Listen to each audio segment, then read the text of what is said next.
past and stories for so long revolving around vampires and this sort of blood right, and now their skin turns to diamond. So again, carbon compressing itself into a purification process, a perfection process.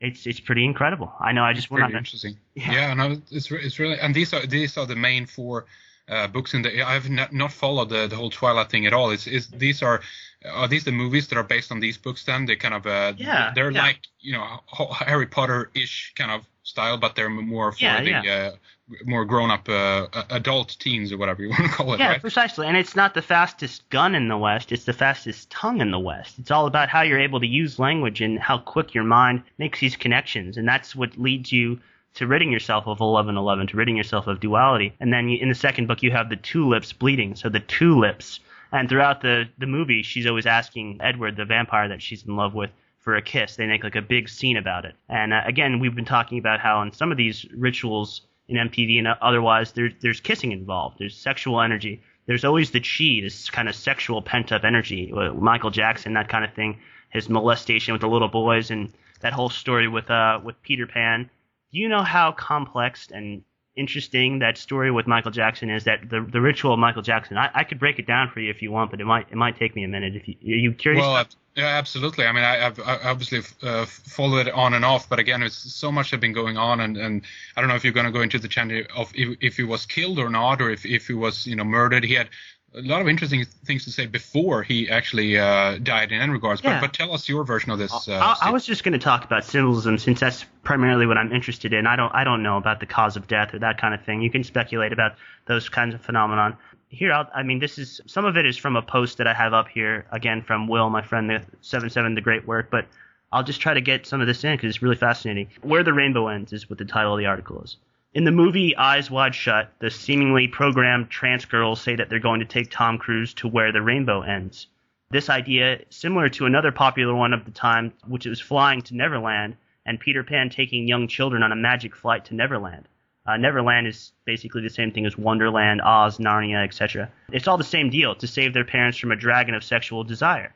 This idea of where the rainbow ends is the story of the rising of Kundalini from the sexual root chakra, winter solstice, to the crown chakra of the summer solstice, in the sign of Cancer and Leo. This is where the Peter Pans of sexual desire die in Neverland, refusing to grow up and recycle their sexual energy. In the mythology, the god Pan was a fertility god, most often represented as a sexual, insatiable, well-hung beast of the forest and woodlands. Pan is a solar god, and as most ancient cultures see the sun as flying through the sky or being carried in the sky like we've been talking about, the solar disk. Peter Pan's flying comes from this particular aspect of the folk god. Another aspect of Pan is that he's a horn god. In this aspect, Pan was often associated and identified with the devil. Like the symbolic carnal nature, Peter Pan is hooved, horned, flies by night, and seduces innocent young girls.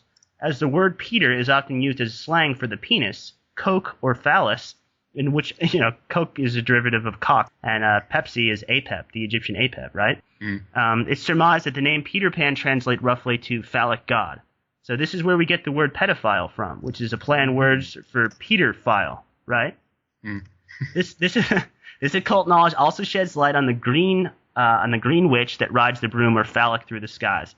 Peter Pan is an archetype of the carnal nature being dormant in one's life. He's also symbolic of grown men who refuse to grow up and take responsibility for their actions. Peter Pan refuses to grow up, and instead he indulges in escapist fantasies and runs wildly with small boys in secluded caves. He runs away from the past, repression, and denial, and blames Captain Hook for all the evils in the world. It's a projection. In psychology, we call that projection. Peter's own crusade against evil, his superego, insecurities, basically, his shadow represents his paranoid tendencies and his persecution complex, more or less. The first soil, A in our culture, was Coke, contained the real thing. This cock was also shaped like a soda pop. That's where we get the word pop, hence the term pop culture, the culture of the phallic or penis, a.k.a. the king of pop. Phallic and rock is the feminine. So that's where we get the king of pop from. And the fact that he's gloved, he's got the one white glove, or during his performances, it brings you back to the O.J. Simpson ritual, right? The juice. Everybody in the world was watching that take place, where he is using the one glove, and he's now in lockdown in love in an institution called Love. So you have this play on words again, just like the Tiger Woods phenomenon that we were talking about. So these are all carefully planned media things, Henrik. They're all when you wonder why these characters are so incredibly bizarre that they almost seemed alien and separate from the human species.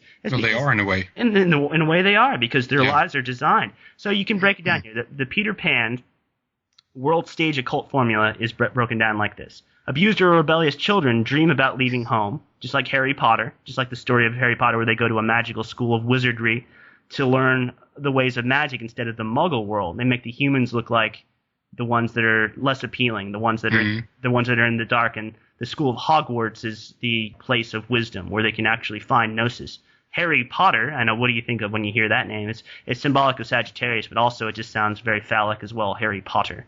And the children's dreams are answered when a drug dealer arrives in the guise of a friend, a.k.a. Peter, and his pixie dust, right?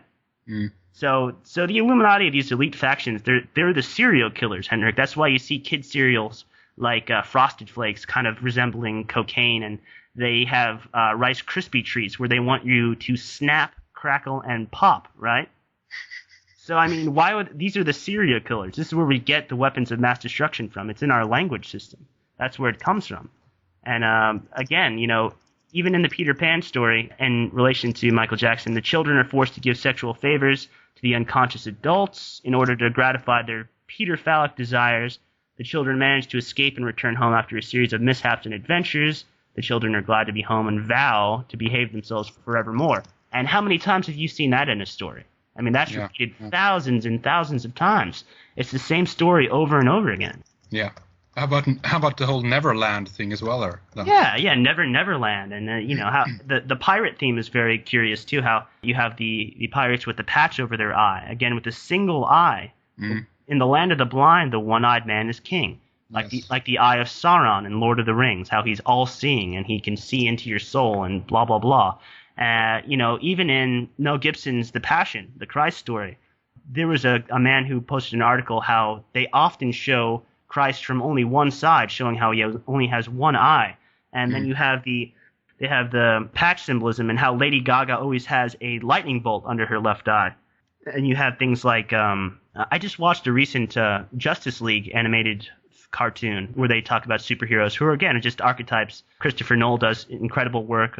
He wrote the book Our Gods Wear Spandex, where he shows all the symbolism pertaining to various superheroes. And in this film, it's called A War of Two Worlds, and it's about the Justice League, Superman and his posse, go to another dimension, another Earth, in which the superheroes on that world, the Justice League on that world, are a worldwide crime syndicate that are just like the Illuminati. They instill fear to the White House, the Pentagon, to all the governments of the world, and they basically use their superpowers against the world instead of using it to protect the world. And so it's an alternate reality in that sense. And the president in that film has a patch over his eye. So again, resonations of Horus and Set, how they fought and one of his eyes was wounded. You know that whole story. It's the same thing with Neo in the Matrix, how he was blinded, but he could still see. Again, you have this one eye symbolism over and over and over again. And kind of the Freemasonic angle there as well. He's hoodwinked in that sense, but he still can see, the light after his eyes are ruined in that sense. So it's like you're going blind, but you have something else that you can see, another quality that you can see, or see in the dark, even if you want to look at it that way. Precisely. And then the pirate patch, of course, they always have the patch over the one eye, and they have the parrot, which is mimicking everything they say, and that's symbolic as well. Captain Hook is always putting his gigantic sword in your face, which is very phallic, and Peter Pan, which is phallic in itself, has a much shorter sword, so it's like quality over quantity in that situation, how he's parrying with Captain Hook all the time.